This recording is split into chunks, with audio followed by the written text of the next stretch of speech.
Maristela já me apresentou, eu sou Cláudio Omar Fernandes, do Grupo Espírita Luz no Lar, da cidade de Itaboraí.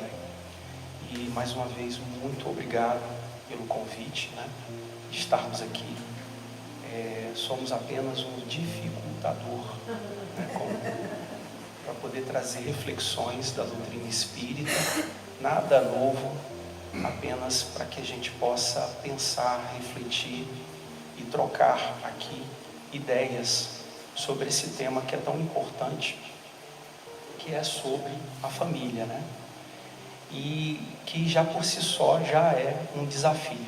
E a gente sabe, como espírita, na crença da reencarnação, a gente sabe que esses vínculos que se criam em família, ele não é por acaso, não é coincidência, e os desafios que a gente enfrenta são grandes, né? Até porque estamos num mundo de provas e expiações, e Kardec diz que o espírito nunca retrocede no seu processo evolutivo, não é verdade? Ele pode estagnar ou continuar no seu processo de progressão e evolução. No mundo de provas e expiações, como a Terra, é difícil só o fato de você reencarnar nele, você já progrediu. Não tem estagnação. Eu me lembro, há algum tempo atrás, de ter visto um vídeo de uma mulher grávida, e ela estava prestes para ter neném, e ela precisava atravessar um rio, numa canoa, e não deu tempo a atravessar. O policial que estava tentando levá-la ao hospital, teve que fazer um parto ali mesmo, e a criança saiu assim, como se fosse um estilingue, né? Numa bênção divina, sem nenhuma dificuldade. E ele tentou ali segurar a criança naquela canoazinha, e ele tentando se equilibrar na canoa, e o bebezinho ali já chorando, ele tentando segurar essa criança. Esse espírito que reencarnou ali já progrediu muito, só o fato das circunstâncias que ele estava. Então, não há estagnação. Sem sombra de dúvida um processo já, o fato de você reencarnar aqui, de progresso, porque a gente está aqui sim para enfrentar provas, para enfrentar dificuldades, e essas primeiras dificuldades nós vamos encontrar não só no momento da encarnação, mas no seio familiar que a gente vai reencarnar. Não há flores, mas estamos aqui sim para sermos felizes e fazer todo esse esforço possível. Porque muitas das vezes, quando a gente fala, né, que não é fácil, mas a gente também tem que evitar de criar problemas, de nós sermos o dificultador dessa história. Ninguém se reúne numa família ou num agrupamento para ter problema. Os problemas surgem porque ainda somos espíritos animalizados, que estamos sujeitos às leis de causa e efeito, e somente na situação de angelitude, de espírito puro, nos regerá a lei de amor. Ainda precisamos vivenciar a lei de causa e efeito, mas que a gente não seja essa causa da dificuldade. Então, a doutrina espírita nos traz essas reflexões, e hoje a gente vai refletir sobre isso juntos. E eu sei que é clichê, não é isso? Clichê. Falar que a família é a célula-mãe da sociedade, que o Chico dizia que o primeiro degrau para se alcançar a Deus é a família. Mas é preciso ser dito, isso é fato. E não só para a nossa sociedade, a família é a célula-mãe, é a base de tudo. Emmanuel fala que na sociedade romana, porque o Emmanuel se apresenta como mentor do Chico Xavier, com a imagem que a sua aparência como senador romano. Tão marcante foi, e foi muito marcante de fato. Afinal de contas, está lá no livro há 2000 anos, que ele encontra com Jesus e não conseguiu fazer sua transformação. Quantos de nós ainda estamos nessa condição? Que encontramos já Jesus, mas ainda não aceitamos nos transformar. Então Públio Lentulus, como Públio Lentulus naquela encarnação, ele traz essa sua aparência pela importância que foi para ele, no processo reencarnatório, aquele personagem quando esteve encarnado. E ele fala na literatura espírita que um dos motivos da sociedade romana ter caído, do Império Romano ter caído, ter ruído, um dos fatores foi a falência da estrutura familiar. E como não há coincidência, essa semana minha filhinha de 12 anos fez uma prova de história ontem. E lá em casa, como minha esposa é pedagoga e professora, ela tem um piloto que ela escreve no espelho do quarto para estudar. Eu entrei no quarto e ela estava estudando justamente sobre a estrutura da sociedade romana. E muito curioso que ela coloca assim, que as famílias eram estruturadas num sistema patriarcal, onde o homem era essa figura central e mantenedora, não só economicamente, financeiramente, mas em todos os aspectos da sua influência. E a sociedade romana, a partir dos patrícios, dos chefes de famílias, desses patriarcas, é dessas estruturas familiares que nasce o Senado romano. Ela colocou até lá o número, né? Eram 300 senadores. Então Públio Lentulus, como senador romano, ele vinha de uma família nobre, dessa estrutura romana, dessa estrutura social, patriarcal. Então, isso demonstra como que nossas famílias sim essa base, essa estrutura. E que nós possamos compreendê-la, valorizá-la, porque é a partir desse seio familiar que nós, como espíritos, somos educados. É dali que nós saímos para os agrupamentos religiosos, agrupamentos de trabalho, profissionais, seja qual for lá fora. É daí que surge o Senado. E que moral é que nós estamos oferecendo para os espíritos que estamos recebendo dentro desse seio familiar? Que valores estamos dando? Será que nossa sociedade irá ruir porque um dos fatores é o fato da gente não estar valorizando esses valores morais? E a gente sabe que a moral do Cristo, ela é, sem sombra de dúvida, a mais pura trazida sobre a face da terra. Será que estamos levando os valores do Cristo para a nossa família? Então tudo isso é preciso refletir, ponderar. E avançando, eu trouxe também o censo, o último censo que foi feito no Brasil em 2022, sobre essa estrutura familiar. Porque assim como a estrutura patriarcal foi a base da estrutura romana, a nossa sociedade brasileira também foi formada dessa forma. Mas ela ainda é assim. As famílias, elas estão diminuindo.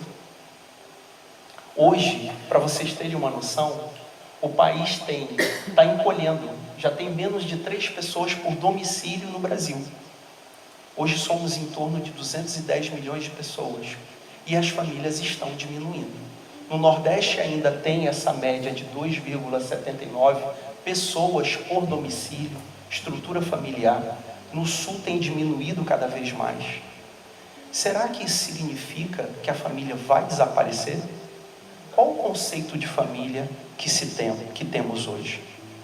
Não é mais essa estrutura rígida e patriarcal que talvez nossas gerações, ou a geração do meu pai, a geração do meu avô, tenha conhecido. A família e o conceito, ela vem se modificando. Para vocês terem uma ideia, 51% dessas famílias são mantidas por mulheres. Não tem mais essa característica patriarcal, paternal. E 51% dessas famílias mantidas por mulheres, a maioria dessas mulheres são negras. Por que esse censo é tão importante? Porque direciona políticas públicas para que nossa sociedade não venha a falir. Para que nossa sociedade romana não quebre, não venha a sofrer o que outras sofreram. Então a gente precisa dessas estatísticas, precisa compreender. Hoje aqui, no Centro Espírita Atmos, a maioria que está aqui são mulheres. Por que que é importante compreendermos isso? Porque nosso trabalho vai ser direcionado com base nessa estatística.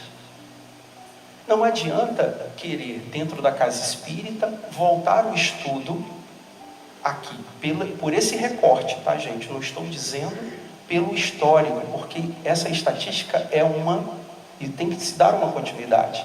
Então vamos fazer atividades dentro da casa espírita voltada para o homem, mas se a maioria é mulher.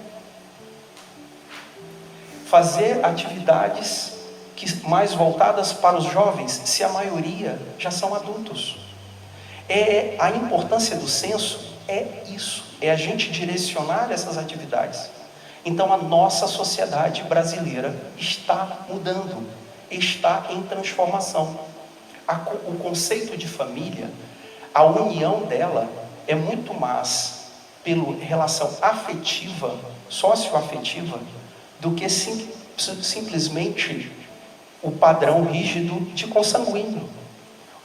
O Centro Espírita Atmos, os tarefeiros que aqui trabalham, não se consideram uma família? Provavelmente vocês já devem ter falado, somos uma família. Estamos juntos, voltados com o mesmo objetivo.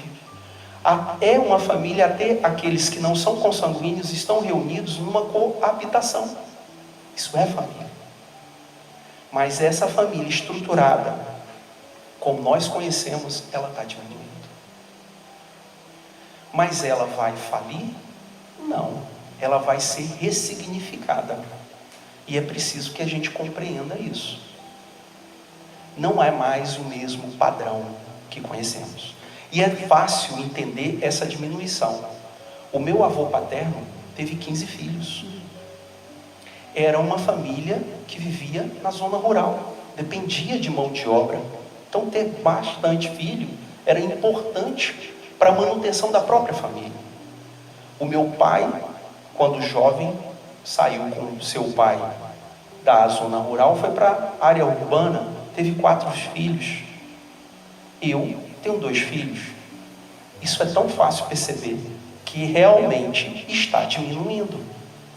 E estamos cada vez mais nessa pirâmide etária envelhecendo. Mas não por quê? Pelos avanços tecnológicos, pelo avanço da saúde pública, da saúde individual, que nós cada vez mais nos preocupamos com a alimentação, temos acesso a isso. Então é natural que essas sociedades também vá envelhecendo. A Europa tem sofrido crises porque a natalidade é muito baixa e a sociedade está envelhecendo, precisa muitas vezes de mão de obra, levar a mão de obra das regiões do hemisfério sul para lá. Então essa transformação está acontecendo sim. E por que é tão importante o censo? Mais uma vez, para poder nos dar uma direção. E olha que curioso, vocês sabiam que Jesus nasceu no momento de um censo demográfico? Não? Pois é, olha que interessante. Estou apontando para lá, mas... Não, pode ser. Pois é, José e Maria grávida, eles tiveram que ir para Belém. Eles estavam em Nazaré, eram de Nazaré. Por que foram para Belém? Porque o imperador romano precisava quantificar as pessoas, e o objetivo do censo daquela época era para alistamento militar ou para cobrança de impostos. Hoje, o censo tem outros aspectos mais complexos do que meramente esses 2 objetivos. Então o imperador precisava, que dominava aquela região toda, o Império Romano, precisava saber quantos adultos, quantas crianças, quantas mulheres, quantos impostos de quem ele poderia cobrar. Só que o censo precisava com que as pessoas fossem à sua cidade natal para fazer o registro, dizer lá o nome, idade, quantos filhos têm. não é? Quantos cabritos eu tenho? Tinha que anotar isso tudo. Então José e Maria se preparam para ir para Belém, sai de Nazaré, 180 quilômetros de distância, como se ela fosse a pé, daqui até Macaé. É até mais longe um pouquinho, porque Macaé fica menos que 180. Imagina, a mulher grávida. Maria tinha entre 14 e 16 anos de idade. Grávida, já quase dos seus 9 meses, praticamente 9 meses, no lombo de um burrinho, e José caminhando 180 quilômetros por uma terra árida. Já por aí você já vê o desafio que aquela família precisava travar. Quando chegam em Belém, a cidade estava abarrotada, não tinha lugar onde ficar. Belém era um vilarejo só, tá, gente? Não era o tamanho de Macaé, não. Não tinha asfalto, saneamento básico, não tinha nada disso, não. E aí, quando chegam lá, o que acontece? Está tudo cheio, não tem onde ficar. Ela estava para ter Jesus, ter neném. O máximo que conseguiram foram um estábulo para Jesus nascer, num berço maravilhoso, de humildade, de simplicidade, que foi a manjedoura. Olha como que é importante isso. Até historicamente, a gente poder verificar que foi a partir de um chamado para quantificar, para criar estatística, que Jesus veio ao mundo. Nada é por acaso, tá certo? E os desafios que essa família, porque se você acha que foi fácil, vocês acham que foi fácil para ele? Claro que ele era um espírito puro, ele compreendia tudo o que ele veio cumprir como missão, mas não foi fácil. E há uma história no livro Cartas e Crônicas de Humberto de Campos, que certa vez Jesus, isso já próximo já do seu de ser entregue, né, em Jerusalém, ele estava em Jerusalém pregando, depois de ter recebido, ser muito bem recebido por Jerusalém, porque era um momento de Páscoa, e havia um homem chamado Simão, e Simão, dono de vinha, preferiu ir caminhando até Jerusalém para poder comemorar a Pessá, né? Pessá em hebraico, que era a Páscoa judaica. E aí Jesus estava pregando. Antes de ir para Jerusalém, Simão ouvindo, né? No meio daquela multidão, Jesus diz que chegará um momento que não haverá guerra, que nós, quanto humanidade, não vamos nem entender o que é guerra. Vamos ter que consultar os dicionários. Provavelmente daqui a uns bons anos, nem sei se vai ser o Google, né? Vai consultar o Google para entender o que é guerra. Que haverá felicidade sobre essa terra, que todos se amarão, se compreenderão, se respeitarão. E Simão queria, naquele final da fala, fazer uma pergunta para ele, que era perguntar como que isso iria acontecer, que caminho teríamos que trilhar para chegar a esse ponto. Só que quando Simão vai tentar fazer a pergunta, a multidão fecha em torno de Jesus e ele não consegue. Dias depois, na Páscoa judaica, quando Simão vê aquela multidão e vai ao encontro, vê Jesus caminhando em direção à cruz. A emoção foi tremenda. Era o Messias sendo entregue para a crucificação como um mais alto criminoso daquele local. E numa das quedas dele, em que a cruz cai no chão, Simão consegue se aproximar para ajudá-lo, e Jesus olha para ele e reconhece e fala: Simão, lembra daquela sua pergunta? Sabe qual é o caminho, Simão? É esse aqui, ó. De desafios, de pedras. Então, se nós estamos passando, seja na nossa individualidade ou em família, seja qual for o desafio, compreenda, vai passar. Você vai conseguir trilhar. Talvez você tenha que subir o Golgotá, mas você vai ser vitorioso. Não só você quanto indivíduo, espiritualmente falando, mas quanto a sua família, quanto o seu agrupamento, nós quanto humanidade. E quando a gente olha o mundo de hoje, a gente vê todas as dificuldades. A gente dizia que após a pandemia nós encontraríamos um novo normal. Mas a gente falava do novo normal como algo maravilhoso, da transição planetária. Sairemos da pandemia e dessa grande provação, dessa expiação, porque isso não foi uma provação, foi uma expiação. A humanidade teve que expiar, trancada dentro de casa, perdendo entes queridos, muito queridos e muito próximos, para muitos. E a gente achou que fosse sair e encontrar um céu limpo. E o que a gente está vendo? Não é isso. Pelo menos o que está à flor d'água não é isso. Mas nós precisamos fazer a nossa parte, e ela começa dentro de nós e começa dentro da nossa família. Começa nesses valores, no respeito e na compreensão que precisamos desenvolver. O novo normal no seu lar, pós-pandemia, como está?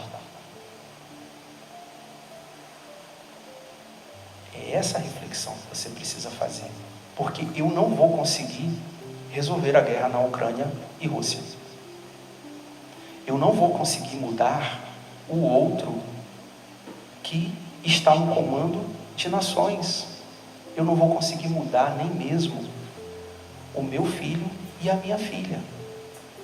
Porque essa transformação só cabe a ele, quanto indivíduo e quanto espírito.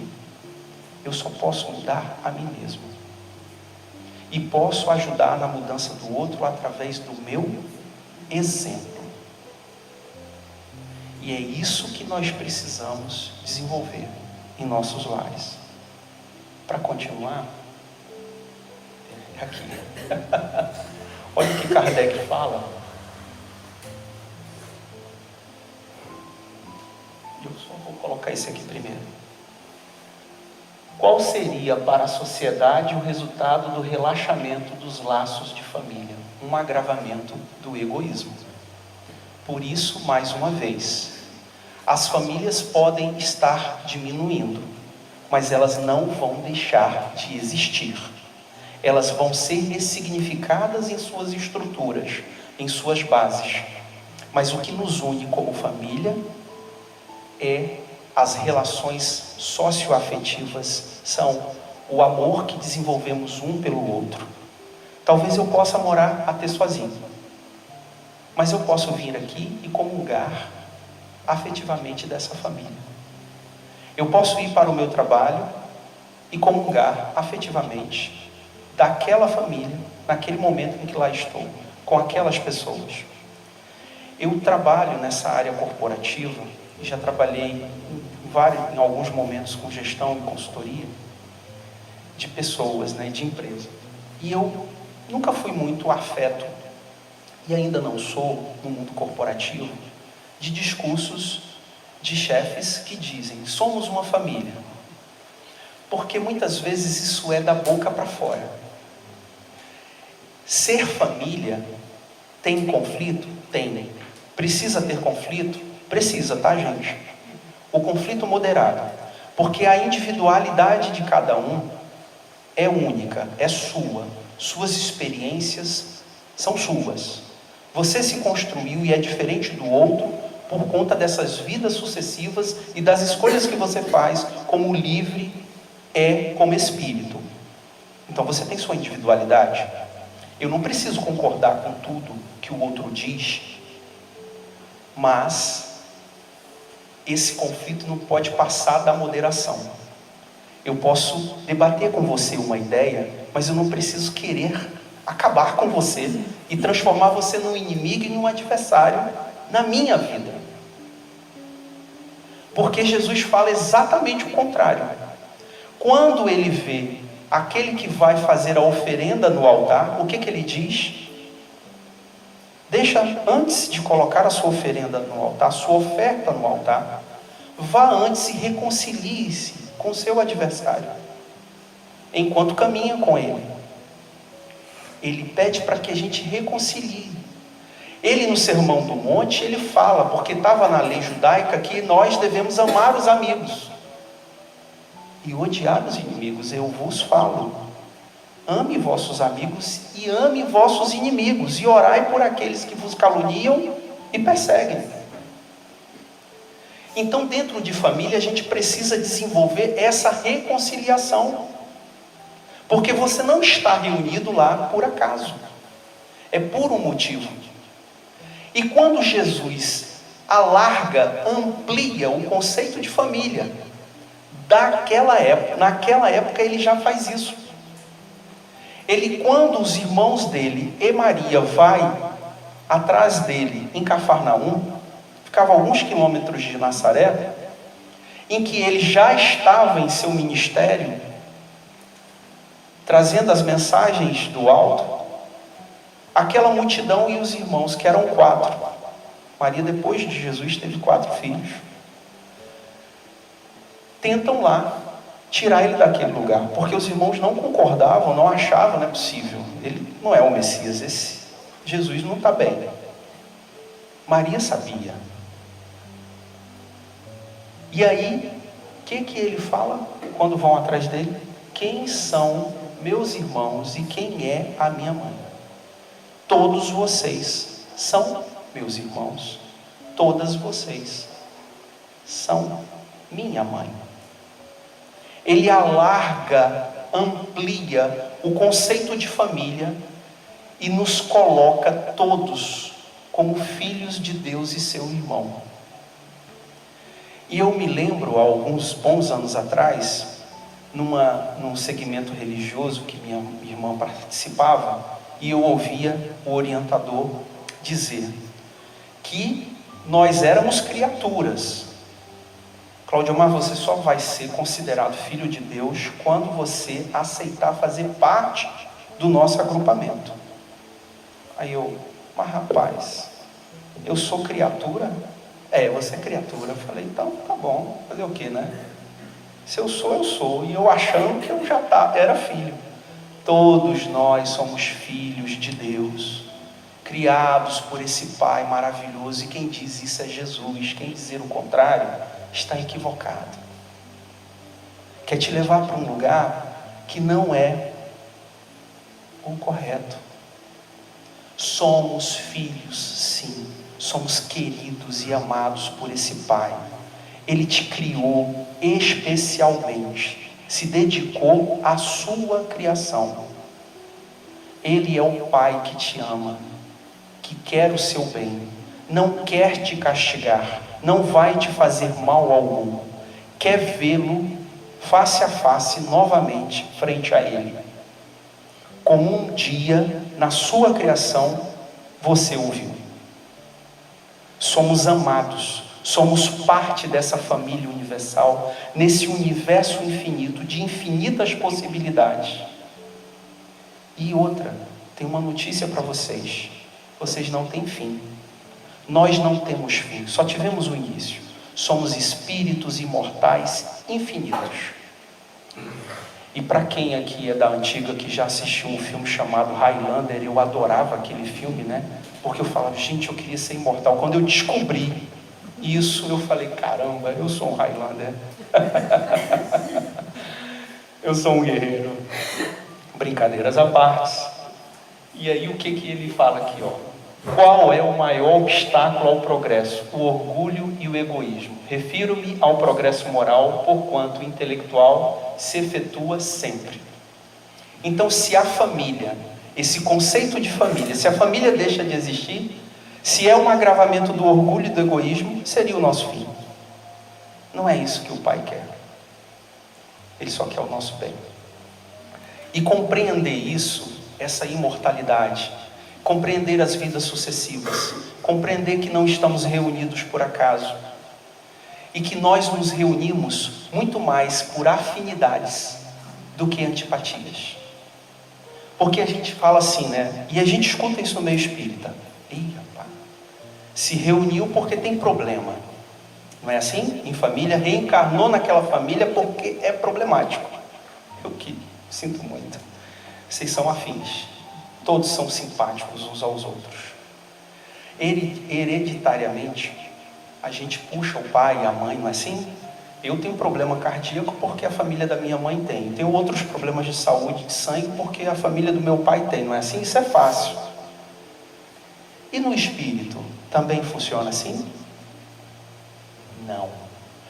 Carne é da carne.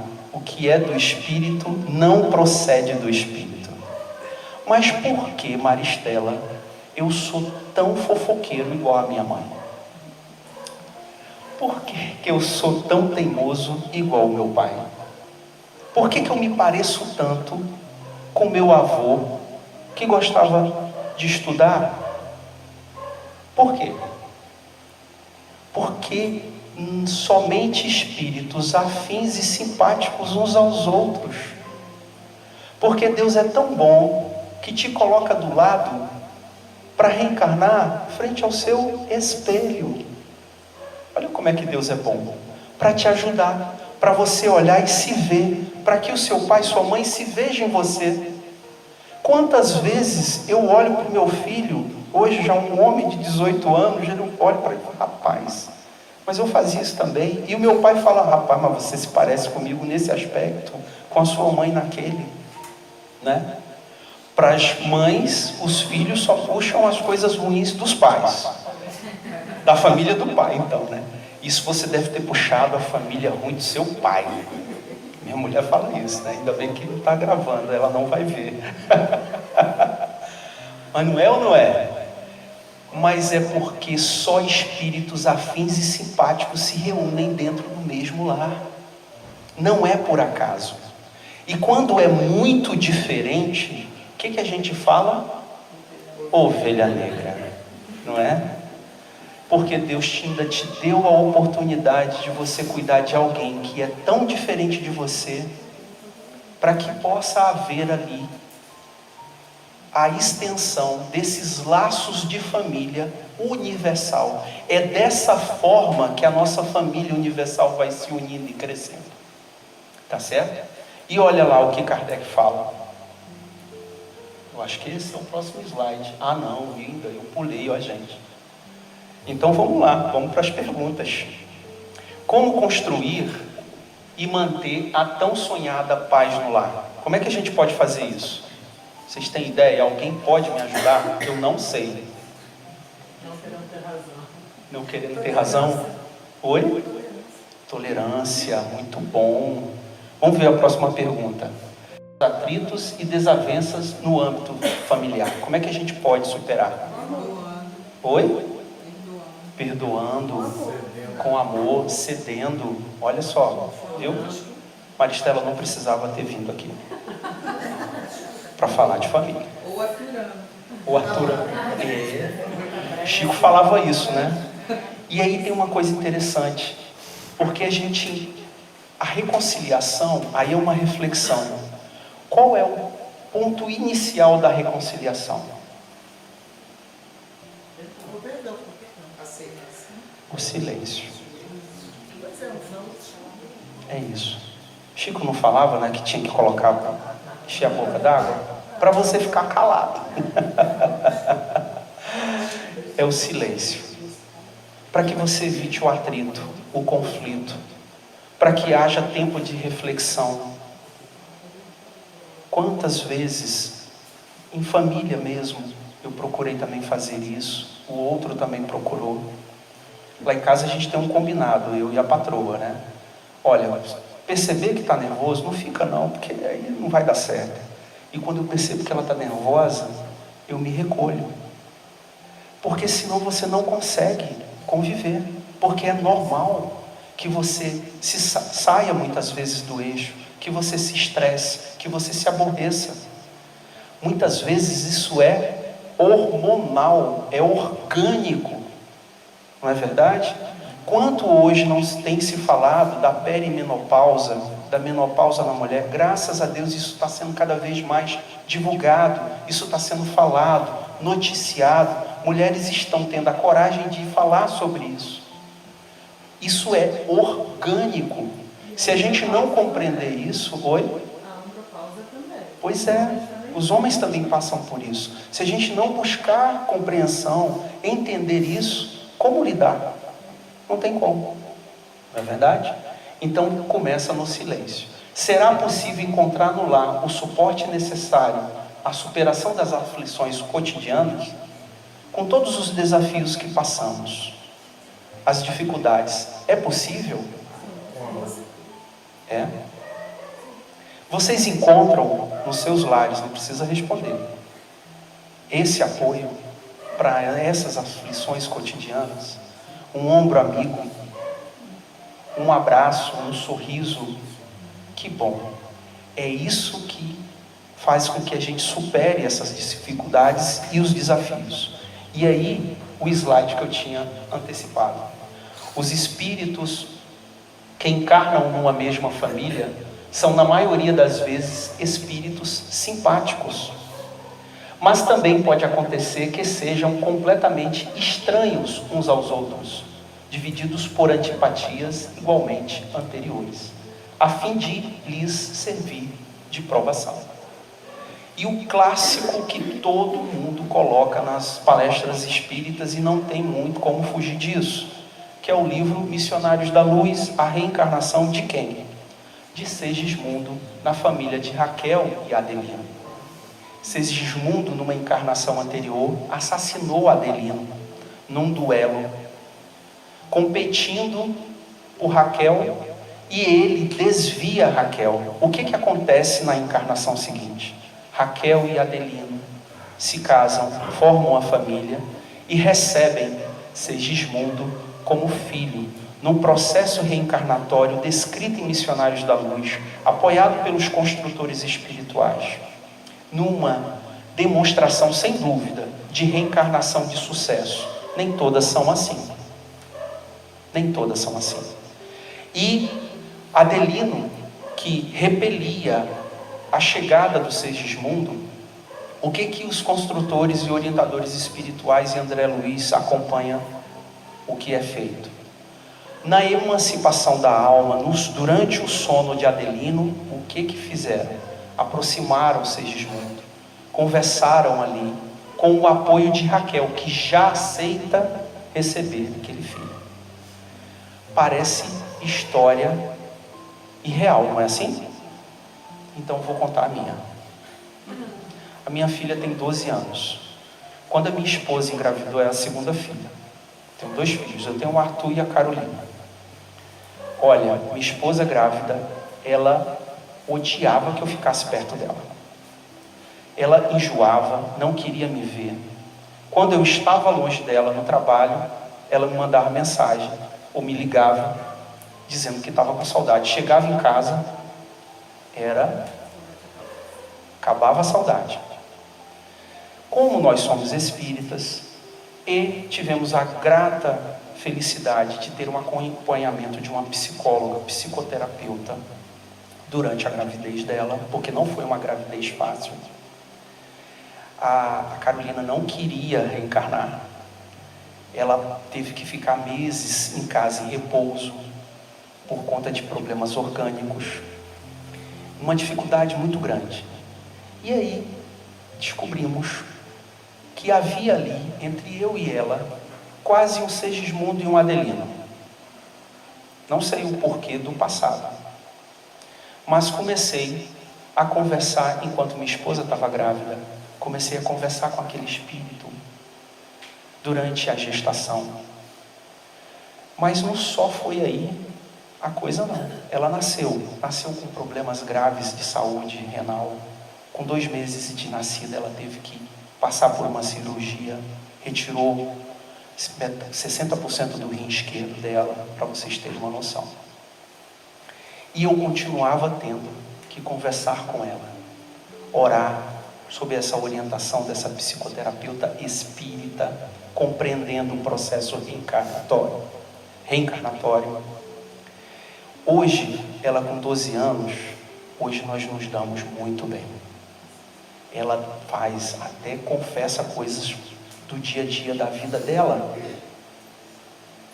E é uma felicidade muito grande, Porque depois do nascimento dela, ela como criança, eu aproveitava o sono dela para conversar com ela. Minha filha, papai está aqui. Eu não sei o que te fiz ou o que você me fez numa vida passada, mas eu te amo e vou te receber e tratar como uma princesa, com muito amor e carinho. Cantava para ela, colocava ela para dormir, cantando, fazendo músicas. Eu não sou compositor nem sou cantor, gente. Mas você acaba desenvolvendo quando quer, quando tem vontade, quando você quer fazer o bem, quando você quer reconciliar-se com o outro, você faz o esforço necessário. Hoje a gente tem uma relação muito boa, não sei amanhã. Eu não posso pisar fora da linha, tá? Que ela já me olha com um olhar diferente. Aí eu, tá bom, vou continuar reto. E aí, assim são formadas as famílias.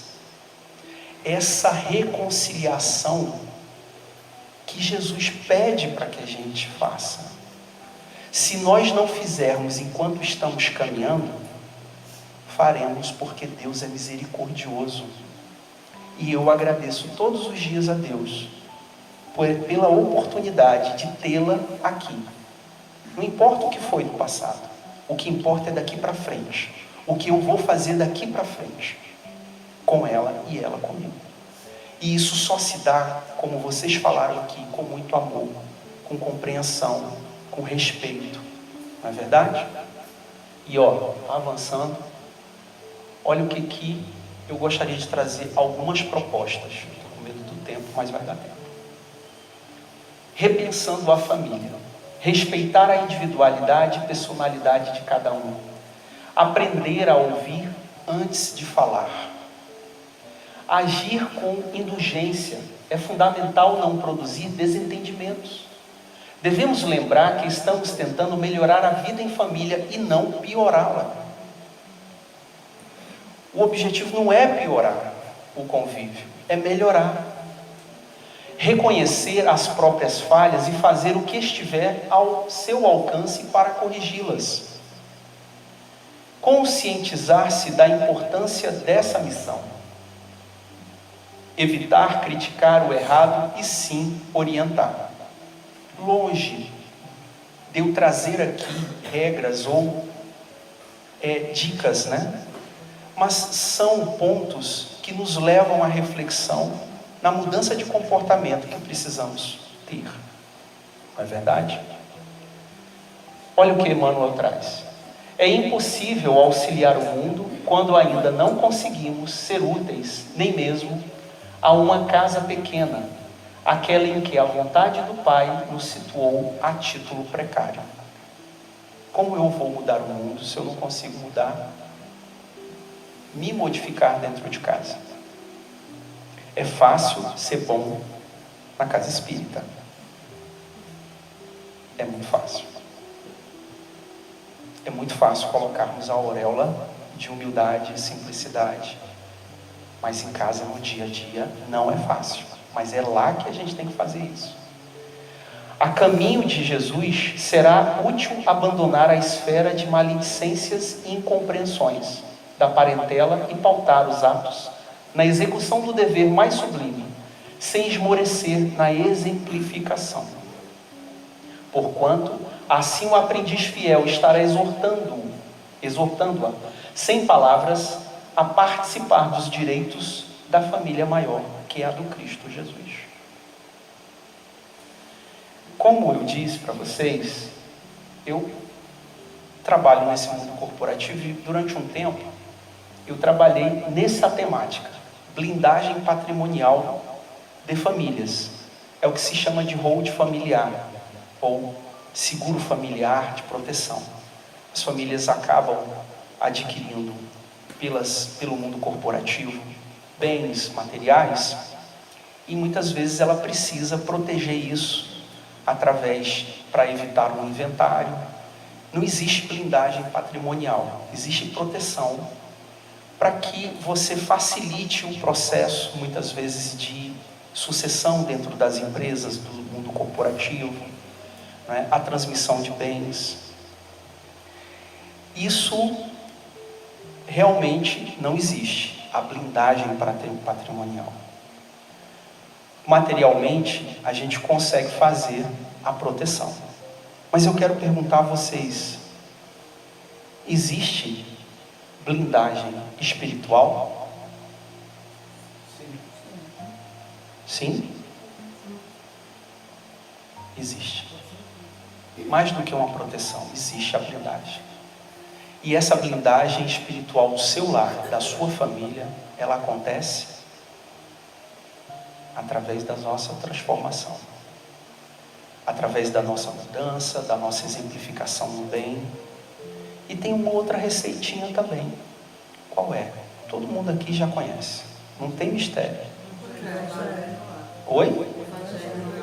É isso aí. E esse exemplo do livro Os Mensageiros da casa de Isabel é sensacional. Porque na casa de Isabel ela fazia o culto do Evangelho no lar, era um posto de atendimento da colônia Nosso Lar. Vocês sabiam disso? E André Luiz relata que numa dessas tempestades do Rio de Janeiro, né, de verão, os espíritos mais materializados na rua, na via pública, procuravam um abrigo. E quando chegava próximo da casa de Isabel nesse dia, eles não conseguiam adentrar. Por tanta luz e proteção espiritual, a blindagem espiritual que havia naquela casa, na atitude do amor e do bem. Esperemos que esses celeiros de sentimentos se multipliquem. O mundo pode fabricar novas indústrias, novos arranha-céus, erguer estátuas e cidades, mas sem a bênção do lar, nunca haverá felicidade verdadeira. E aqui eu quero fazer um convite para vocês, deixar o convite de você abrir a porta. Eis que estou à porta e bato. Se alguém ouvir a minha voz e abrir a porta, entrarei até ele, e com ele cearei, e ele comigo. Abra a porta do seu lar, da sua casa, para Jesus. É Ele que vai te proteger. É Ele que vai proteger sua casa, sua família. Ele que vai promover a blindagem espiritual que precisamos. Mas a entrada dele no seu lar só é possível se você também permitir que ele entre no seu coração. Obrigado pela oportunidade e que Jesus ilumine a todos vocês. Que assim seja.